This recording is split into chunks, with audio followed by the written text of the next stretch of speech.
오늘 하나님께서 우리에게 주시는 말씀은 마태복음 14장 22절로 33절 말씀입니다. 마태복음 14장 22절로 33절 말씀.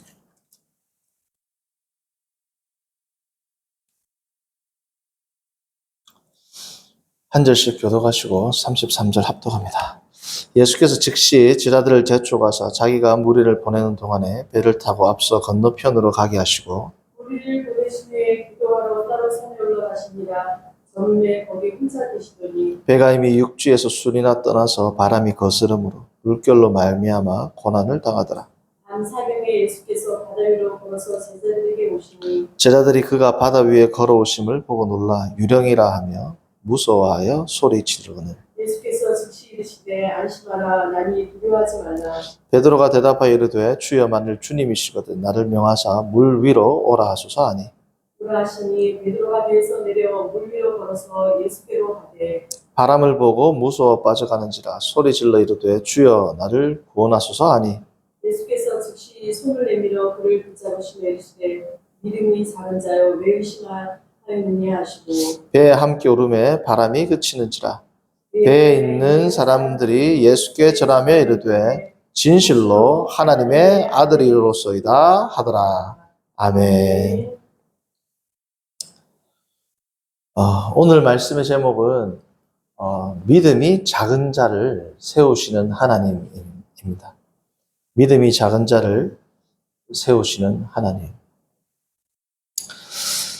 제가 이번 말씀을 준비하면서 다시 또 이런 생각을 한번 해보게 되었는데, 하나님께서는 왜 믿음이 작은 자들을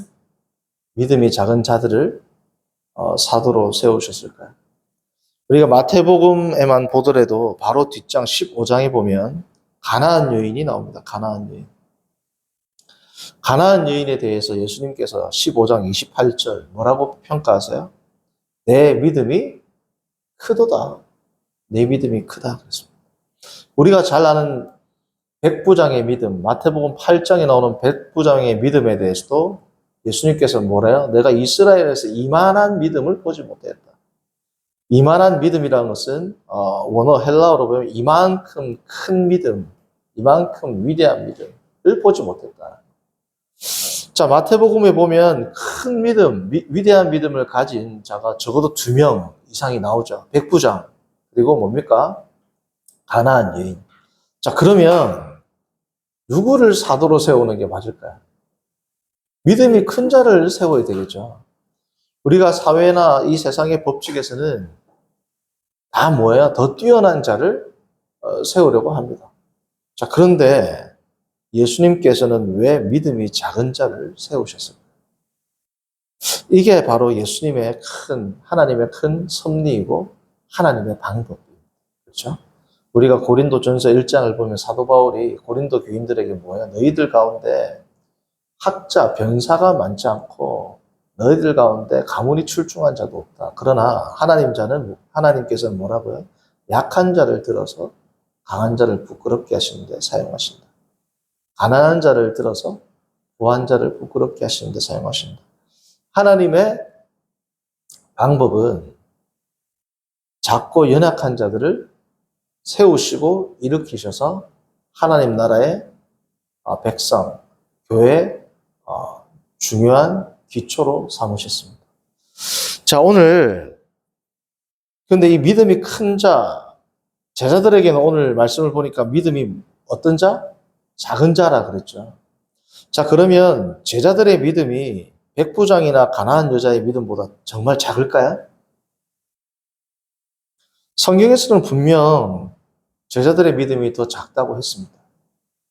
자, 그런데 우리가 상식적으로 생각할 때 가나안 여인이나 백부장의 믿음보다 예수님께서 사도로 세우는 이들의 믿음이 더 작았을까요? 더 작지 않았을 겁니다. 그렇죠? 자, 그러면 믿음이 크다는 것은 무슨 의미일까요? 이게 바로 뭐냐? 이게 지금 신학입니다. 신학이 별로 거창한 게 아니고 예수님의 말씀은 분명히 제자들이 믿음이 작다고 하셨는데 우리가 성경을 읽어보면 가나안 여인의 믿음이나 백부장의 믿음보다 제자들의 믿음이 더 크거든요. 객관적으로 봤을 때. 가나안 여인이 예수님께 믿음이 크다라고 평가받은 것은 끝까지 매달린 것 외에는 없습니다. 그렇죠? 백부장이 예수님께 믿음이 크다라고 칭찬받은 것은 와서 올 필요 없이 말씀만 하십시오라고 했던 이유란 말이죠. 자, 제자들은 모든 것을 버리고 예수님을 쫓은 제자들보다 과연 이들의 믿음이 더 크다고 할 수 있을까요? 자, 그러나 예수님은 더 크다고 말씀하셨습니다. 자, 그럼 이게 무슨 의미냐? 그거를 생각하고 성경에서 찾아가면서 공부하는 것. 이게 뭐냐? 신학. 이게 신학이에요. 신학은 별거 아니에요. 결국은 뭐야? 성도님들이 작은 질문, 작은 물음에서부터 그렇다라면 이 말씀은 성경에서 무슨 뜻이지라는 궁금증이 생겼다면 성경을 찾아가면서 공부를 스스로 해보는 겁니다. 그게 뭐예요? 그게 신학이고, 그게 설교고, 그게 설교 준비하는 거예요, 결국은. 그렇죠? 저도 이런 의문이 드니까, 그럼 믿음이 크다는 것, 믿음이 작다는 것은 무슨 뜻이지? 하는 궁금증을 가졌겠죠. 그리고 찾아보면서 연구해 봤지 않겠습니까? 제가 이게 이제 2007년도에 제가 종신대학교 신학대학원을 다닐 때 이 질문이 생겼어. 이거에 대해서 제가 성경을 찾아보았던 기억이 있습니다. 자, 그러면 먼저 믿음이 크다라는 것은 무슨 의미겠느냐? 자, 믿음이 큰 자들의 공통점이 있어요. 백부장하고 가나안 여인 공통점이 뭐예요? 사람이다. 이런 말.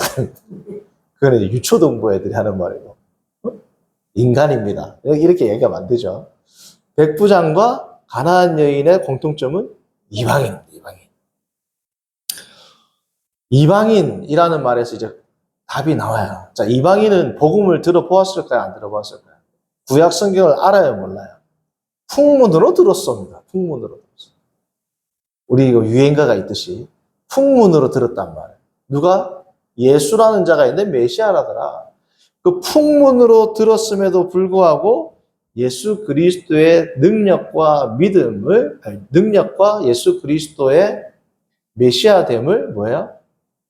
인정했던 사람들이에요. 심지어 메시아까지는 인정 안 했을 수도 있어요. 그렇죠? 어쨌든 예수라는 자가 큰 능력을 행하는 자다. 라는 것까지 믿었을 수도 있습니다. 명시적으로 예수 그리스도가 구원자라는 그런 구체적인 지식은 없었을 수도 있단 말이죠. 오늘 가나안 여인을 보더라도 그냥 뭐예요? 주여 저를 도우소서.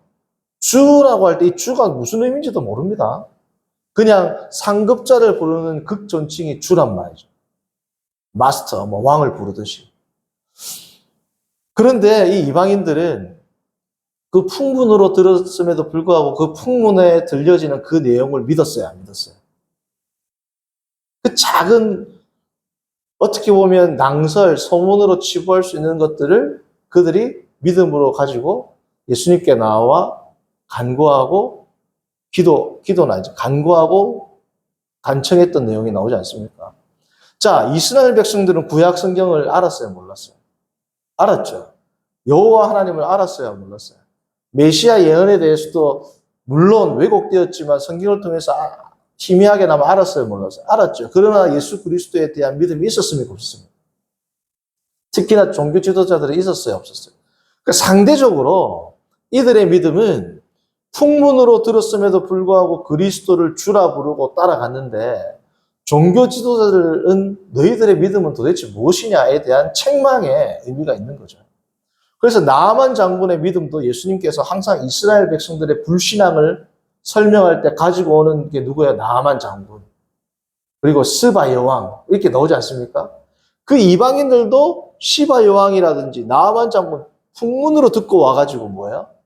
말씀에 순종하고 믿었는데 계시를 가지고 있고 심지어 계시 자체인 내가 너희 앞에 와서 성경을 풀어주는데도 너희는 믿지 아니하느냐. 그러니까 백부장과 가나안 여인의 큰 믿음이라는 것은 절대적인 가치로서 제자들보다 믿음이 더 크다라는 의미가 아니라 상대적으로 풍문에 불과한 그 복음의 내용들을 믿었다.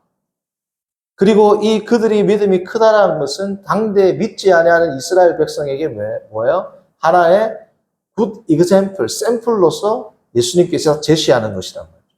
이들은 이렇게도 믿었는데 너희들은 무엇이냐? 그래서 가나안과 백부장의 믿음은 마태복음에서 그들의 믿음이 크다라고 할 때는 믿음의 양이 크다라는 것보다 뭐예요? 그들의 작은 복음의 파편을 통해서라도 그 파편을 붙잡은 것. 그것이 뭐라는 겁니까? 믿음이 크다라는 겁니다. 어떻게 모든 것을 버려두고 예수님을 쫓아서 다른 자들보다 믿음이 크다고 할 수 있겠어요? 지자들에게. 자, 그러면 믿음이 작다라는 의미는 무슨 뜻일까요? 믿음의 크다라는 의미도 그냥 절대적인 가치로서 믿음의 분량이 아주 크다라는 것이 아니라는 걸 지금 우리가 알게 되었습니다. 물론 상대적 가치로서 크다라는 것은 지금 우리가 인정을 했죠. 작은 양의 복음에도 불구하고 뭐예요? 그것을 붙잡은 것을 예수님은 크다라고 표현을 한 겁니다. 그렇죠? 자, 믿음이 작다라는 것은 그러면 무슨 의미일까요? 그것도 우리가 성경을 통해서 살펴보면 알 수 있어요. 자, 믿음이 큰 자들 할 때 큰 자들은 아이덴티티, 그들의 크다라는 칭송을 받은 자는 어떤 자들이었다고요? 이방인이었죠. 믿음이 작은 자들아라고 예수님께 책망과 이 믿음이 작은 자들아라는 이 내용은 예수님께서 저주하는 내용이 아닙니다. 책망하는 내용이에요. 그리고 사랑이 담겨 있습니다. 그래서 믿음이 작은 자들아라고 이야기했던 모든 대상들은 다 누굴까요? 제자들입니다. 믿음이 작다라고 책망을 받은 자들은 다 뭐예요? 제자들입니다. 서기관이나 바리새인들에게 믿음이 작다라고 하신 적이 한 번도 없습니다. 너희들은 뭐예요? 독사의 자식들. 믿지 못하는 세대들, 악한 세대들이라고 그랬지. 믿음이 작다라는 이 의미는 1도만 낮춰주세요. 1도만. 낮춰봐. 믿음이 작다라는 말의 의미는 무슨 의미냐면 첫 번째, 제일 중요한 게 뭐다? 예수님의 책망인 동시에 예수님의 인자한 사랑의 표현이다. 이 사랑의 표현은 두 번째, 그 대상이 누구다? 제자들입니다. 틀어놨어. 됐어요. 제자들에게만 주어지는 예수님의 책망의 말씀이라면. 세 번째, 믿음이 작다라는 말의 의미는 뭐냐면 지식의 문제가 아니라 헌신의 문제입니다. 헌신의 문제. 이게 중요한 겁니다. 달리 말하면 교리의 문제가 아니라 삶의 문제라는 거예요. 자, 오늘 우리가 보는 베드로의 믿음은 큰 믿음일까요? 작은 믿음일까요? 큰 믿음입니다. 자, 24절을 볼까요? 바람이 거슬러요. 바람이 지금 풍랑이 일고 있단 말이죠.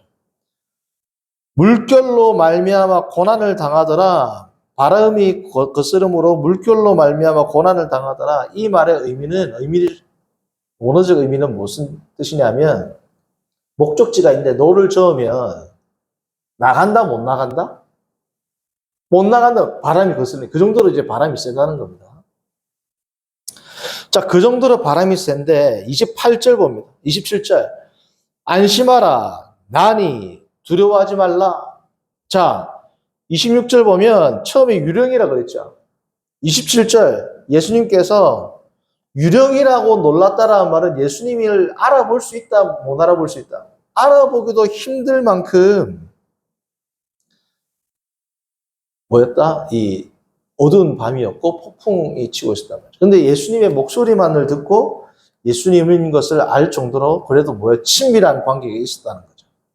그렇죠? 그리고 28절 보면 예수님께서 27절 나니 두려워하지 말라라는 말을 듣자마자 베드로가 뭐라 그래요? 만일 주님이시거든 나를 명하사 물 위로 오라, 물 위로 걸어오라 하십시오. 그렇게 예수님께 말씀을 드리죠. 예수님이 뭐라고 그래요? 오라. 자, 성도님들, 폭풍우가 치고 바람이 거스는데 예수님이 오라 해가지고 물 위로 발을 내딛는 것, 큰 믿음이에요, 작은 믿음. 빠지면 죽습니다. 그렇죠?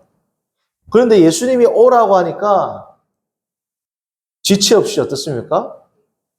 간단 말이죠. 뭐 이게 뭐 예수님이 앞에서 오라 하면 다 가지. 라고 생각할지 모르지만 성도님들, 우리가 성경 말씀을 보면 성경 말씀이 누구 말씀이에요?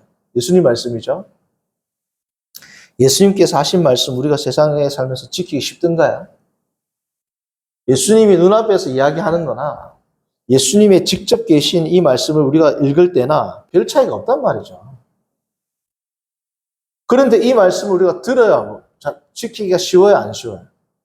그 단순히 예수님이 앞에서 부르면 나도 가겠다라는 것은 단순히 그냥 상상입니다, 상상. 나도 뭐 하겠다. 나도 열심히 공부하면 서울대 가지. 다 뭐예요? 생각을 다 할 수 있어. 나도 열심히 하면 뭐 판검사 되지. 다 생각을 할 수 있단 말이죠. 베드로는 같습니다. 자, 그런데 29절은 베드로가 한 행위를 제가 세 가지를 분리해서 제가 살펴볼게요. 왜냐하면 이 29절은 원어로 보면 아주 중요한 의미가 있습니다. 자, 첫 번째 뭐예요? 배에서 내렸답니다. 뭐 이거는 이건 뭐냐면 이제 분사입니다. 배에서 내려서 물 위를 걷기 시작했다 이겁니다. 정확히는. 두 번째, 물 위를 걷기 시작했다. 자, 세 번째가 중요합니다. 예수께로 가되 예수님께 도착했다 이 뜻입니다. 그러니까 30절 바람을 보고 무서워 빠져가는지라 나오죠. 예수님께 걸어가는 중에 빠졌다라는 거예요. 아니면 예수님 앞에까지 도착하고 나서 빠졌다는 거예요. 도착했다, 이게 중요한 겁니다. 이게 이제 헬라어 과거형 중에서 아우리스트형 중에서 컨서머티브 아우리스트라고. 완성된 동작을 나타내는 과거형이란 말이죠. 예를 들면 엄마가 아들에게 야, 니 지금 어디야? 학교 도착했어요. 학교 왔어요. 이 말은 학교에 좀 가고 있는 중이라는 거예요. 학교에 딱 도착했다는 거예요. 그런 뜻입니다. 예수께로 가되 바람을 보고 무서워 빠져가는지라. 우리 한글 성경으로 보면 가다가 바람을 보고 중간에서 빠진 것처럼 생각할 수 있지만 헬라어로 보면 베드로의 믿음이 얼마나 대단하냐. 예수님이 있는 곳까지 거리는 얼마인지 모르겠지만 그까지 뭐예요? 걸어간 겁니다. 예수님 앞에까지 간 겁니다. 그러니까 딱 빠지니까 예수님이 뭐예요? 잡아서 일으킨단 말이죠. 예수님 앞에서 빠진 겁니다. 자, 29절을 보면 믿음이 좋아요, 안 좋아요? 너무 좋단 말이죠. 큰 믿음이에요, 안 큰 믿음이에요? 큰 믿음이란 말이죠. 자, 그런데 왜 베드로는 예수님께 작은 믿음을 가진 자라고 믿음이 작은 자라는 평가를 듣게 되었을까요? 자, 그게 오늘 우리가 지금 주목하는 내용입니다. 자, 그러면 믿음이 작다라는 표현은 성경에서 언제 쓰이는지를 보면 되겠죠. 자, 믿음이 작다라는 말은 믿음이 작다, 올리고 피스토스. 믿음이 작다라는 이 헬라 형용사 혹은 명사는 성경에서 총 6번 쓰입니다. 6번. 6번 쓰이는데 5번이 형용사고 1번이 명사예요. 자, 그런데 성경에서 믿음이 작다라는 이 형용사 혹은 명사가 몇 번 쓰인다? 신약 성경에서 6번 쓰이는데 그 중에 5번을 누가 쓰느냐? 마태가 씁니다. 그러니까 이 믿음이 작다라는 표현은 어찌 보면 마태의 테크니컬 텀, 다시 말하면 마태의 전문 용어일 수 있단 말이죠. 왜냐하면 나머지 한 번은 누가인데 이 누가도 마태복음과 병행 본문, 마태복음 보면 마태복음에서 우리가 살펴보겠지만 그 마태복음에 있는 내용이 누가복음에도 나오는 경우 있죠. 그겁니다. 같은 내용입니다. 결국은 마태가 쓴 겁니다. 자, 그러면 이 6번 중에서 이 6번을 다 한번 살펴볼까요? 누가복음은 결국은 같은 내용이니까 마태복음이랑 5번을 살펴보면 됩니다. 첫 번째, 마태복음 6장 30절.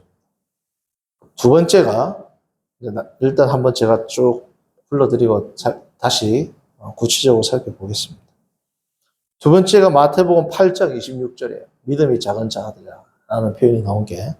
세 번째가 오늘 보았던 마태복음 14장 31절입니다.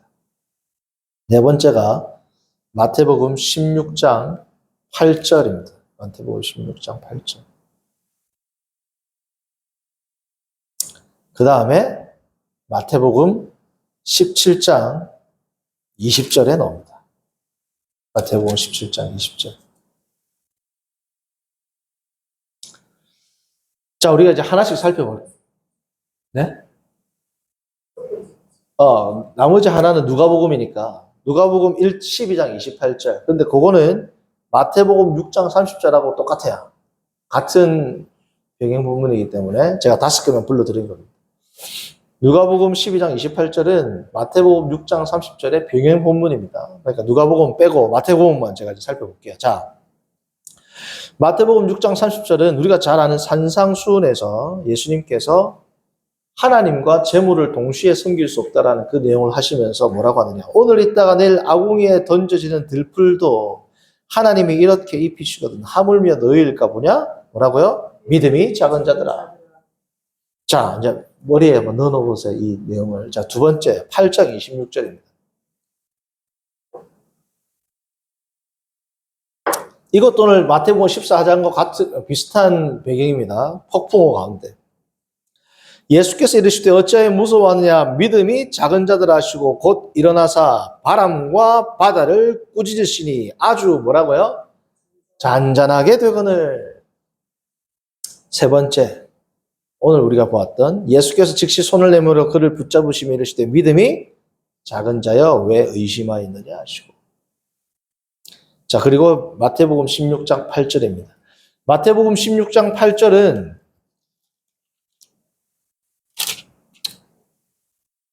그냥 8절만 읽을게요. 제가 5절부터 읽으려 했는데, 8절만 읽어도 다 내용을 아시니까. 예수께서 아시고 이르시되 믿음이 작은 자들아 어찌 떡이 없으므로 서로 논의하느냐.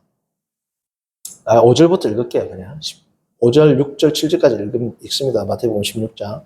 제자들이 건너편으로 갈새 떡 가져가기를 잊었더니 예수께서 이르시되 삼가 바리새인과 사두개인들의 누룩을 주의하라 하시니 제자들이 서로 논의하여 이르되 우리가 떡을 가져오지 아니하였도다 하거늘. 그러니까 예수님께서 이 말씀을 듣고 믿음이 작은 자들아 라고 한 겁니다. 마지막 17장 20절입니다. 이르시되 너희 믿음이 작은 까닭이니라 진실로 너희에게 이르노니 만일 너희에게 믿음이 겨자씨 한 알만큼만 있어도 이 산을 명하여 여기서 저기로 옮겨지라 하면 옮겨질 것이요 또 너희가 못할 것이 없으리라. 20절 초반에 보면 뭐라고요? 믿음이 작은 까닭. 20절은 나머지 앞에 4구절은 다 형용사고 5번째 이것은 17장 20절은 명사입니다. 결국은 어쨌든 명사든 형용사든 믿음이 작다라는 말을 이렇게 지금 쭉 읽었는데 자, 공통적으로 어떤 느낌이 들어요? 자, 우리가 6장부터 보았습니다. 믿음이 작은 자들아라고 이야기할 때 예수님은 뭐냐면 자, 예수님에 대한 지식이 없는 자들이라고 뜻일까요? 아니죠. 여기서 말하는 믿음이 작다라는 것은 무슨 뜻이냐면 예수님께 끝까지 헌신하고 예수님께 모든 것을 의탁하는 것이 부족한 자들을 이야기할 때 믿음이 작다라고 이야기합니다.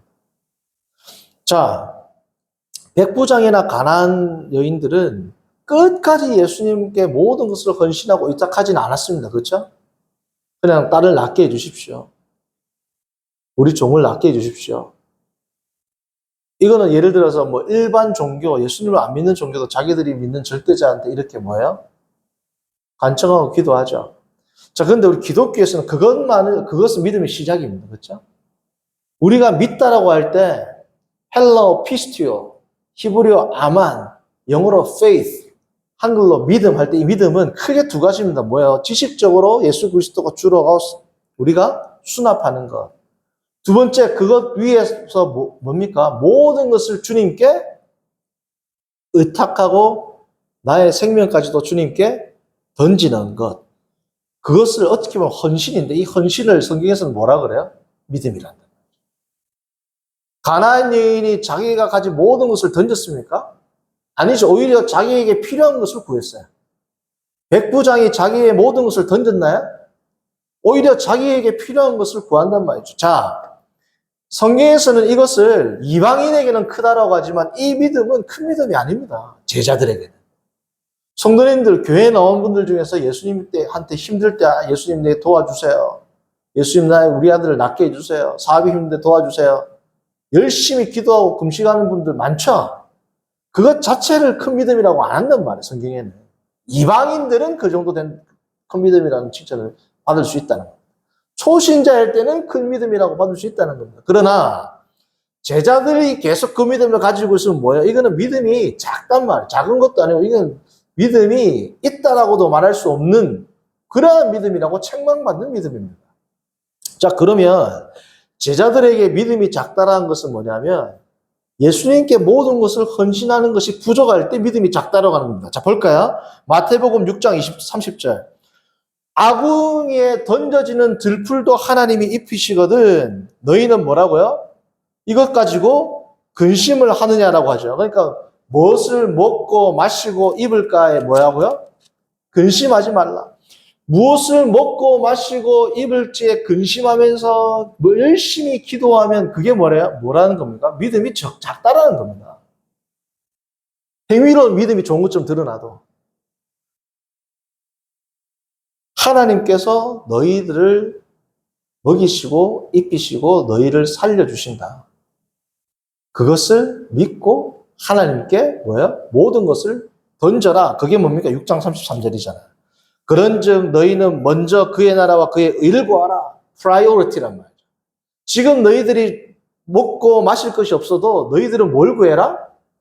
하나님의 나라, 하나님의 의를 구해라는 말이에요. 먹고 마시는 게 없는 것처럼 없는 것 때문에 뭐예요? 근심하지 말고 하나님의 의, 하나님의 나라를 위해서 너희들의 모든 것을 뭐예요? 헌신하라. 그것이 부족한 자들은 뭐예요? 믿음이 작단 말이에요. 그러니까 믿음이 작다라는 말을 듣는 자들은 대상이 누구다? 예수 그리스도의 제자들에게만 주어지는 위대한 어떻게 보면 뭐예요? 표현이란 말이에요. 이거는. 두 번째, 어찌하여 무서워하느냐? 폭풍과 바람을 잔잔케 할 때. 폭풍우가 치더라도 그리스도 안에서 예수님만을 믿고 예수님 안에서 모든 것들을 예수님이 주관하시리라고 자신을 헌신하고 의탁하지 못하니까 뭐예요? 예수님께서 믿음이 작다라고 하는 겁니다. 물론 이건 복잡한 문제이기 때문에 지식적인 문제도 분명히 다릅니다. 다르지만 전체적으로 볼 때는 헌신이 부족할 때 믿음이 작다라고. 오늘도 마찬가지예요. 자, 그렇게 보면 성도님들 오늘 베드로에게 14장 31절을 보시면 믿음이 작은 자라고 하나님 예수님께서 책망하신 이유는 뭘까요? 어떤 의미일까요? 자, 우리가 마태복음 8장에 똑같은 폭풍우가 있는 사건이 있습니다. 자, 8장 26절 볼까요? 자, 잠깐만 이거 여기 체크해 놓으시고.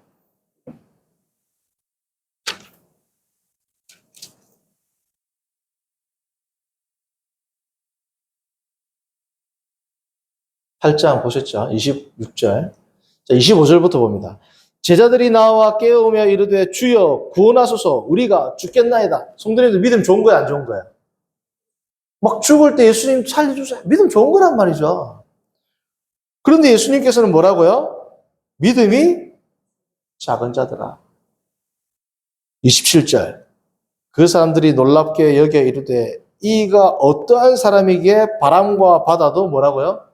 순종하는가? 자, 제자들이 예수님의 능력은 있지만 자연까지도 다스린다는 것을 이제까지 알았어요? 몰랐어요? 몰랐죠? 자, 그러면 예수님께서 자연로 다스리는 분인 것을 몰랐다라는 의미에서 예수님께서 믿음이 작다라고 꾸짖었을까요? 이 구절만 보면 그렇게 생각할 수 있습니다. 근데 우리가 5개, 6개, 5가지의 모든 구절을 종합적으로, 총체적으로 볼 때에는 예수님에 대한 예수님이 자연까지도 다 주관하시는 분이라는 것을 이들이 몰랐던 것을 예수님이 믿음이 작다라고 꾸짖은 게 아니죠. 다시 말하면 예수님에 대한 지식이 적은 것을 믿음이 작은 자라고 꼬집은 게 아니란 말이죠. 여기서 문제는 뭐예요? 예수님 앞에서 근심하고 두려워하고 마치 먹고 마시는 것 앞에서 근심하고 두려워하는 것처럼 예수님께 그의 삶을 모든 것들을 던지고 의탁하지 못한 그 믿음의 헌신의 부족을 예수님께서는 뭐라고요? 믿음이 작은 자들아라고 이야기를 했단 말이죠. 자, 그러면 14장에 지금 왔습니다. 자, 베드로는 이제 예수님께서 자연과 모든 만물을 다스리는 것을 알아요, 몰라요? 마태복음 8장의 사건이 있었기 때문에 알까요, 모를까요? 알죠? 아는데 뭐예요? 또 불안하단 말이죠. 그러니까 뭐예요? 믿음이 작다라고 한단 말이에요. 자, 그런데 이 중요합니다. 폭풍우가 침에도 불구하고 예수님이 오라고 할 때 베드로가 갔죠. 그때는 왜 안 불안했을까요? 우리가 조금씩 더 깊이 이제 생각을 해봐요. 이게 뭐야? 신학이란. 신학 재밌는 겁니다, 성도님들. 신학이.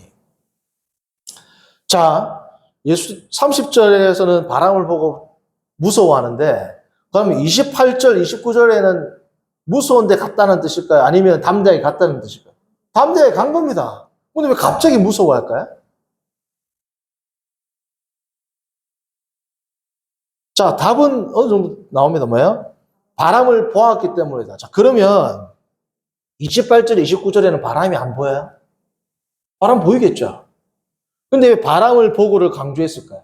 여기에 이제 해답이 있단 말이에요. 자, 계속 바람은 치고 있습니다. 불고 있습니다. 어떻게 알 수 있어요? 24절. 바람이 거스른다. 바람이 거스른다라는 것은 계속해서 바람이 불고 있습니다. 예수님이 오라 했을 때도 바람이 분단 말이죠. 베드로는 어떻게 해요? 걸어갔어요.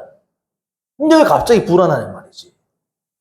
여기에 오늘의 말씀에 핵심 내용이 있는 겁니다. 자, 30절을 원어로 보면 베드로가 제가 써왔거든요. 자, 헬러어로 보면 어떻게 되어 있냐면 앞에 그러나 하는 거예요. 그러나.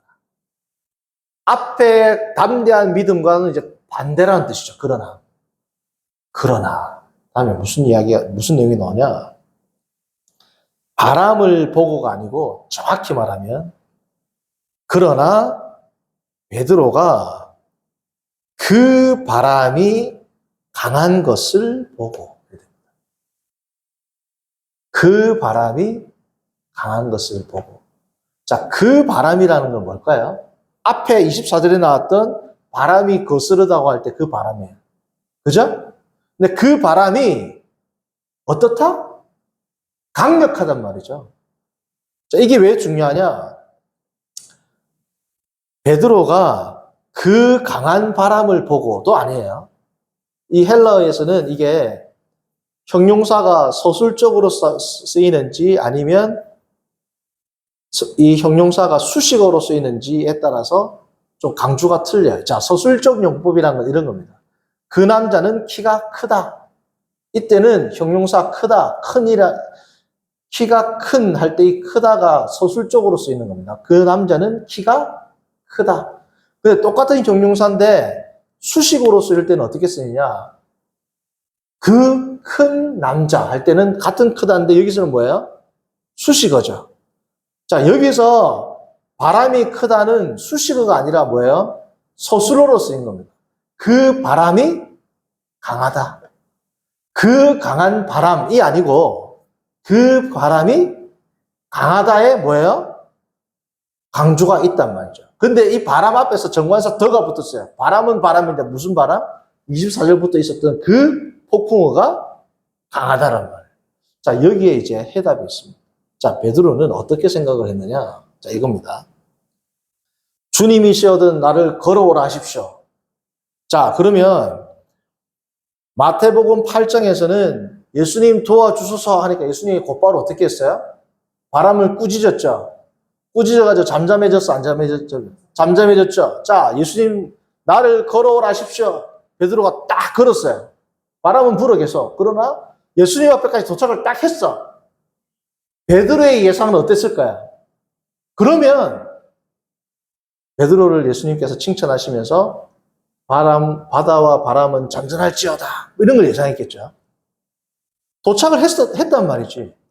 그런데 바람을 부니 계속 어떻게 해? 더 강하게 불고 있단 말이야. 그러니까 어떻게 돼요? 빠진 거. 그러니까 베드로도 8장에서 만난 그 예수님에 대한 틀이 있어요, 없어요? 아, 예수님 앞에 가면은 잔잔케 해주시겠지. 혹은 오래 해가지고 내가 딱 걸으면 그때 잠잠해지겠지. 오래 해가지고 오라고 하셨는데 딱 걸으니까 안 잠잠해져. 앞에 가면 되겠지. 계속 어떻게 돼요? 바람이 더 세게? 강하게? 그러니까 이게 뭐지? 하면서 어떻게 돼요? 두려워하면서 빠진단 말이죠. 자, 그러니까 마지막까지 예수님에 대한 헌신이 부족했기 때문에 예수님께서는 베드로를 어떻게 하신 거예요? 책망하신 거죠. 자, 성도님들, 이걸 제가 왜 강조하느냐? 우리 가운데 믿음이 좋은 분들이 많습니다. 자, 제가 개척을 할 때에도 그냥 했겠어요? 예수님께, 하나님께 물어보고 구체적인 답과 감동을 얻고 했겠죠. 마치 베드로처럼 예수님 개척이 뜻이라면 저에게 감동을 주십시오. 개척해라. 간단 말이죠. 하나님의 뜻이라면 사업을 하겠습니다. 사업을 해라. 간단 말이죠. 그때 예수님의 뜻을 우리가 순종했어요. 그때도 담대한 믿음이 있어요, 없어요? 있죠. 총칼 앞에서 우리 신사참배를 강조할 때 아니면 초대 기독교인들이 예수님의 총칼을 갖다 댈 때 예수님 힘 주세요. 너는 예수님을 믿느냐? 믿는다. 딱 간단 말이죠. 근데 이 믿음이 쭉 계속해서 지속해서 가야 되는데 자, 예를 들면 개척을 합니다. 개척할까요, 하나님? 그래, 해라. 그러면 우리 마음 가운데 무슨 생각이 들까요? 아, 주님이 해라고 했으니까 주님께서 형통하게 해 주실 것이다. 어느 정도 1, 2년 지나면 교인도 보내줄 것이다. 왜? 주님이 하라고 하셨으니까. 이 사업을 주님이 하라고 하셨으니까 형통하게 해줄 것이다. 중간에 분명히 힘들 수도 있겠지만 어느 정도 지나면 자기가 생각하는 어느 정도가 다 있겠죠. 자, 베드로도 오라. 아, 폭풍우가 치지만 어느 정도가 어디예요? 예수님 앞에까지겠죠. 예수님 앞에까지 갈 때는 폭풍우가 있지만 예수님 앞에 딱 가면 예수님이 나를 안아주시면서 폭풍우가 없어지겠지.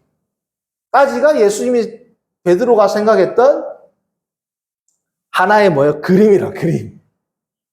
이 그림은 누가 그리는 거예요? 하나님이 그려야 되는데 누가 그려? 베드로가 그렸단 말이에요. 개척해라. 하나님이 그린 그림이 있어요, 없어요? 제가 그린단 말이에요. 한 1년 지나면 손님이 1년 지나면 성도들도 오고. 우리가 가게를 또 하나님께서 가게를 하려고 했으니까 가게를 이렇게 하면 또 손님들도 오고. 우리가 정한 뭔가가 있어요, 없어요? 자, 그게 이루어지지 않고 이제 조금씩 힌트가 어긋나면 어떻게 돼요? 불안하단 말이에요. 두려워한단 말이에요. 지금 이거 빨리 월세 내야 되는데? 손님이 이렇게 안 나오면 지금 월세가 지금 당장 카드값 못 내는데? 어떡하지? 주님이 개척하라고 하셨고, 주님이 가게를 열 수 있는 정말, 성도님들 이 시간 다 말할 수 없지만, 정말 돈 한 푼 없을 때 하나님의 기적적인 은혜로 가게를 얻었단 말이에요. 마치 폭풍을 위를 걷는 것처럼 기적적인 은혜로 사람과 또 물질과 이 모든 것들을 통해서 가게를 얻을 수 없는 자리에 얻었단 말이죠. 자, 그러면 어떤 생각이 들까요? 아, 주님이 이 가게를 시작하게 하셨으니까 또 잘 되겠지. 마치 베드로처럼 뭐예요? 그렇게 생각을 한단 말이죠. 그런데 하나님의 음성을 듣고 이까지 쫓아왔는데 된다, 안 된다? 안 된단 말이에요. 손님이 왜 이렇게 안 오지? 당장 재료 살 돈이 왜 없지? 그럼 어떻게 돼요? 무엇을 마실까, 무엇을 먹을까, 어떻게 돼요? 근심하게 됩니다. 왜 계속 바람이 불지? 바람이 불다가 내가 이제 가게 열고 이렇게 하면 손님이 와야 되는데 바람이 왜 더 세게 불지? 베드로처럼 어떻게 돼요? 빠진단 말이죠. 이게 뭐다? 믿음이 작다라는 뜻입니다. 베드로는 어떻게 하면 돼요? 답을 이야기하잖아요. 폭풍우가 막 쳐요. 예수님 앞에 갔어. 폭풍우 바람이 더 세게 불어. 어떻게 하면 돼? 그냥 있으면 돼요. 예수님과 같이 있으면 된단 말이에요. 폭풍이 치든 번개가 치든 예수님과 같이 그냥 뭐예요? 예수님과 함께 있는 것 자체로 그냥 만족하고 안심하고 있으면 돼요. 번개 쳐갖고 내가 맞아 죽으면 어떻게 하지? 죽으면 돼요. 그렇죠? 예수님이 나와 함께 있는데 번개가 떨어져가지고 번개 맞아서 죽어. 그러면 예수님이 번개를 떨어지게 한 거란 말이지, 나한테. 그게 뭡니까? 아까도 말했던 믿음의 두 번째 더 중요한 의미, 모든 것을 주님께 던진다. 성도님들, 처음에 제자들이 된 이유가 뭐예요? 모든 것을 버려두고 어떻게 해요? 예수님을 따르니라고 하는 모든 것을 버려두고 예수님을 따르니라는 이 수식어가 안 붙은 자들은 제자가 아니었단 말이에요. 네 믿음이 크도다 아무리 칭찬해도 모든 것을 버려두고 예수님을 쫓았더라라는 말이 나올 때부터 그 사람은 누가 되는 거야? 제자란 말이죠. 그러면 제자는 어떤 자세가 있어요? 항상 모든 것을 버려두고 주님께 던지는 거예요. 폭풍우가 치든 번개가 치든 주님 앞에 서 있으면 주님과 교제하는 것 자체로만 뭐예요? 만족하고 있으면 된단 말이에요. 개척을 하고 있으면 성도들이 오든 안 오든 매일 정한 시간에 하나님께 기도하고 주일날 예배를 드리고 가게의 문을 열고 손님과는 관계없이 주님이 주신 기업이라는 것을 알고 해나가고 내일 당장 카드가 빵꾸 그거는 빵꾸 나면 나는 거다. 이렇게 생각을 해야 된다. 예를 들면. 주님이 나게 하시겠지. 막아야 되면 막아주시겠지. 그렇다고 해서 손을 놓으라는 뜻이 아니라 최선을 다하고 나가지만. 그렇지 않습니까? 그게 어떤 믿음이다? 주님이 칭찬하시는 믿음. 그 믿음까지 가기가 쉬울까요? 어려울까요? 그래서 훈련을 시키는 겁니다. 개척도 하게 하고 가게도 열게 하고 지금 제 이야기를 한다. 가게를 열었는데 갑자기 손님이 안 오기도 하고 이 모든 게 뭐다? 훈련의 현장이다. 성도님들, 이 훈련이 혹독하면 혹독할수록 뭐예요? 하나님의 사랑을 많이 받고 있다는 증거입니다. 자, 성도님들 구약을 보면 선지자들이 이스라엘 백성들, 남유다 백성들을 책망할 때 가장 황금기를 언제로 볼까요? 솔로몬 성전기로 안 봅니다.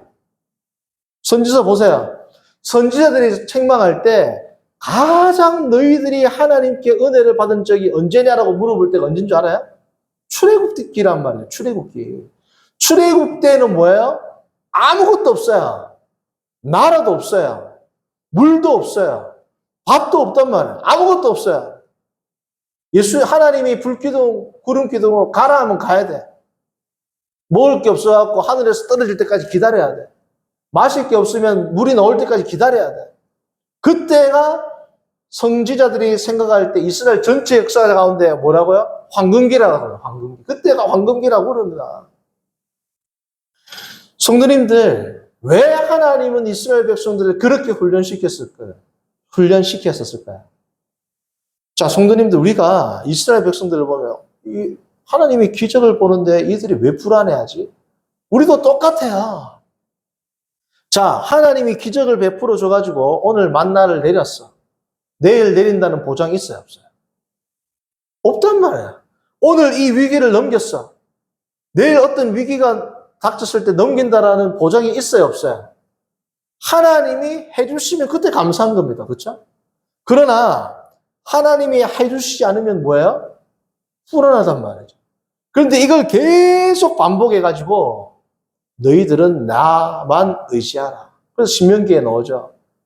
사람이 떡으로만 살 것이 아니에요. 하나님의 입에서 나오는 모든 말씀으로 살 것이다. 그게 언제 나왔다? 신명기 광야에서 이제 가나안 입성을 앞두고 하나님께서 너희를 40년 동안 이렇게 하신 이유가 있다. 뭐예요? 하나님의 말씀으로 산다. 이 한 진리를 가르쳐주기 위해서 하나님이 너희를 줄이시고 낮추신 것은 그 앞에 이유가 나오죠. 사람이 떡으로만 사는 것이 아니고 하나님의 모든 말씀으로 산다. 성도님들, 우리에게 고난이 있어요. 우리에게 어려움이 있습니다. 그 이유가 뭐라고요? 너희를 줄이게 하고 너를 낮추게 한 이유는 네가 돈이 있어야지, 네가 사람이 있어야지, 네가 뭐가 있어야지 산다라고 생각하지 마라. 뭐로 산다? 하나님의 입술에 나오는 주의 말씀으로 산다는 것을 알아라. 그것 때문에 뭐 했다? 40년 동안 돌아다녔단 말이야. 40년 동안. 성도님들, 우리가 사업을 할 때 위기가 있어요. 이 위기를 딱 넘겼어요. 다음 위기가 오면 안 불안하던가요? 똑같이 불안해. 왜 그래요? 하나님의 능력을 못 믿어 있을까요, 우리가? 제가 예전에도 이야기했지만, 우리가 불안해하는 이유는 하나님의 능력을 믿지 못해서가 아닙니다. 우리는 지금도 이 순간 불안해하는 성도에게 물어봅니다. 하나님이 천지를 창조하신 것을 믿습니다. 믿습니까? 믿는다 그래야. 지금 너무너무 건강이 악화되고 사업이 어렵고 해서 불안한 자에게 그리스도가 3일 만에 부활하신 것을 믿습니까? 믿어야 안 믿어야? 믿는단 말이죠. 자, 그러면 뭐가 부족한 거야? 헌신이 부족하단 말이야. 이걸 다시 다른 말로 하자면 하나님의 능력은 믿는데 뭘 못 믿어요? 섭리를 못 믿는 겁니다. 하나님의 능력을 믿는데 섭리를 못 믿는다는 거예요. 섭리를 못 믿는다는 건 무슨 뜻이에요? 내가 말기 암에 걸렸어. 하나님이 이 암을 치료해 줄 수 있는 능력이 있는 걸 믿어야 안 믿어요? 그런데 나는 안 치료해 줄 수도 있어요, 없어요? 하나님의 자유로운 능력으로 나를 지금 이 순간에 내가 아플 때 하나님이 치료 안 하실 수도 있는 하나님의 자유가 있어요, 없어요? 있죠. 그러니까 하나님의 능력을 의심하는 게 아니라 하나님의 자유, 하나님의 섭리를 우리가 못 받아들인단 말이에요. 못 받아들인다고. 내가 원하는 시간, 내가 원하는 방법대로 하나님의 능력을 하나님이 행사해 주시기를 바라는데 그 하나님은 하나님의 절대적인 선하신 자유로 인해서 내가 원하는 방식과 시간대로 해야 안 해요? 안 하시죠? 그런데 그렇게 되기를 바라는 마음 때문에 내 마음에 뭐가 생기는 거예요? 낙심하고 근심하고 불안하다. 이것을 해소하는 것은 하나밖에 없습니다. 뭐예요? 너를 던지라. 하나님의 말씀으로 네가 산다. 지금 네가 돈이 있어야 되고 물질이 있어야 되고 뭐 사람 인맥이 있어야 되고 뭐 권력이 있어야 되고 그런 것 때문에 산다라고 생각을 하면은 우리는 영원히 하나님 앞에서 불안할 수밖에 없단 말이에요. 사건 사고가 생길 때마다 불안하단 말이에요. 이 사건 사고를 해결할 수 있는 어떤 구체적인 인간적인 수단과 방법이 없으면 불안하단 말이에요. 그런데 이 신앙의 단계에 이르면 어떻게 돼요? 내 주위에 어떤 것과도 관계없이 뭐예요? 평안의 상태가 있습니다. 그 위대한 일들을 한 사람들이 다 누구예요? 사도라면 사도. 베드로와 바울과 신라와 옥문 가운데서도 옥 안에서도 잠을 자고 옥문 가운데서 찬송을 부르고 히브리서 11장을 보면 위대한 믿음의 장이 나온단 말이죠. 뭐라고 이야기합니까? 믿음의 위대한 선진들이 이야기할 때 히브리서 기자가 이렇게 이야기합니다. 누구는 톡을 해서 유리하고 방황하고 털옷을 입고 톱으로 체험을 당하고 불에 타서 죽고 그런데 그 뒤에 뭐라고 해요? 이 사람들은 세상이 감당치 못할 믿음을 가져요. 왜 세상이 감당치 못할 믿음을 가졌어요? 자기의 구체적인 눈에 보이는 것들의 상황이 변한 것에 의해서 믿음이 변해야 안 변해요? 믿음이 안 변한단 말이에요. 왜요? 이 믿음을 어디에 받고 있어요? 변하지 아니하는 하나님 앞에서 하나님에게 나의 믿음을 뿌리 내리고 있으니까 이 주위에 있는 모든 상황들이 어떻게 변하든 뒤집어지든 풍랑이 일든 바람이 불든 나의 믿음이 흔들려요, 안 흔들려요? 그러한 성도님들이 되기를 축복합니다. 그래서 오늘 말씀의 제목이 뭐라고요? 믿음이 작은 자를 세우시는 하나님입니다. 나의 문제를 해결해 주는 하나님이 아니라 믿음이 작은 그 믿음을 위대한 사도의 믿음으로 세우는 하나님을 우리는 찬송한단 말이에요. 오늘도 이번 주도 내일부터 우리에게 고난이 있을 수 있습니다. 성도님들 이렇게 생각하세요. 주님께 기도 딱 하고 담대하게 하나님 나에게 모든 걸 던집니다. 이 결과는 주님께 맡깁니다. 내가 오늘도 최선을 다하지만 이 모든 결과는 주님의 선하신 섭리에 맡깁니다. 성도님들 그 믿음이 확고하게 있으면 불안한 마음이 있어요, 없어요? 성도님들 불안해하지 마십시오. 성도님들이 생각하는 방식으로 이 문제가 풀리라고 생각하지 마십시오. 하나님의 선하신 섭리에 맡기고 나아갈 때 내 생명도 귀한 것으로 여기지 아니하노라. 위대한 사도 바울의 고백과도 같이 내 생명도 귀한 것으로 여기지 아니하고 하나님께 던질 때 우리에게 불안한 것, 우리를 두렵게 할 것, 우리를 낭망시킬 것이 뭐가 있겠어요? 하나님께 내 생명도 소중한 것으로 여기지 아니하고 던지고 나아가는 저와 여러분들 되기를 바랍니다. 네. 선하신 하나님 아버지, 오늘 이 시간 우리가 마태복음의 말씀을 통해서 믿음이 작은 자를 세우는 위대한 하나님의 섭리와 은혜에 대해서 살피게 하심을 감사합니다. 하나님 아버지, 우리의 믿음이 늘 흔들릴 때마다 믿음이 작은 자들아라고 책망했던 예수 그리스도의 그 말씀, 그 성경의 계시를 생각하고 주님 앞에 모든 것을 던지며 맡기며 의탁하고 나가는 복되고 거룩하고 굳건한 믿음을 소유한 성도들 되도록 인도하여 주옵소서. 예수님의 이름으로 기도합니다. 아멘.